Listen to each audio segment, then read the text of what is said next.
তো বন্ধুরা, এই ভিডিওর মাধ্যমে ইস্ট বেঙ্গলের কিছু দুর্দান্ত নিউজ আলোচনা করব, তার সঙ্গে কোচ অস্কার ব্রুসন কি বলল সমস্ত কিছু আলোচনা করব। আর বন্ধুরা, পরবর্তী ম্যাচগুলো কেমন হতে চলেছে সেই বিষয়ে সমস্ত কিছু আলোচনা করব।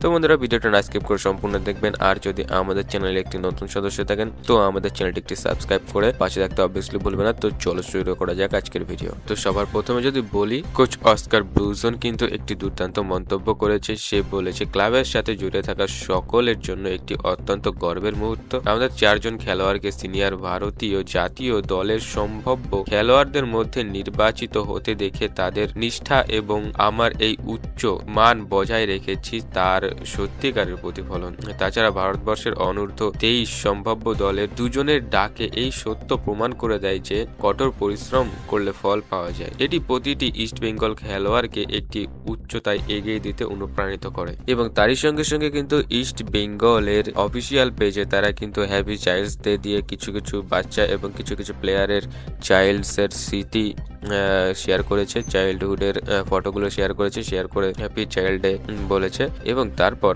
একটা যে নিউজটা এর আগের ভিডিওতে আমি কিন্তু অলরেডি একটু থাম্বনেল দেখে আপনারা বুঝেই গেছিলেন যে ইস্ট বেঙ্গলে একটা দুর্দান্ত কোচ যে কিন্তু 39 বছরে পিএইচডি করেছে তামিলনাড়ুর ফিজিক্যাল এডুকেশন স্পোর্টস থেকে। হ্যাঁ বন্ধুরা, বিনো জর্জ কিন্তু এখন ডক্টর বিনো জর্জ হয়ে গেছে, যে কিন্তু পিএইচডি কমপ্লিট করে নিয়েছে এই বয়সে, মানে 49 বছরে কিন্তু তিনি পিএইচডি কমপ্লিট করেছে। তো এটা ইস্ট বেঙ্গলের জন্য অনেকটাই গর্বের যে তার দলটা অনেকটাই কিন্তু এগিয়ে যাচ্ছে। সে যদি এই বয়সে করতে পারে আর ইস্ট বেঙ্গল দল থেকে যদি জাতীয় দলে চান্স পেতে পারে তাহলে কিন্তু ইস্ট বেঙ্গল দল একদিন প্রচুর বড় একটা দল হতে পারে। তো ছোট্ট একটা নিউজ নিয়ে এই ছিল আজকের ভিডিওটা ভালো লেগে থাকলে লাইক কমেন্ট সাবস্ক্রাইব করে আমাদের পাশে থাকতে অবভিয়াসলি ভুলবেন না। তো দেখা হচ্ছে নেক্সট ভিডিওতে। ভালো থাকবেন, সুস্থ থাকবেন, হাসতে থাকবেন। Bye bye.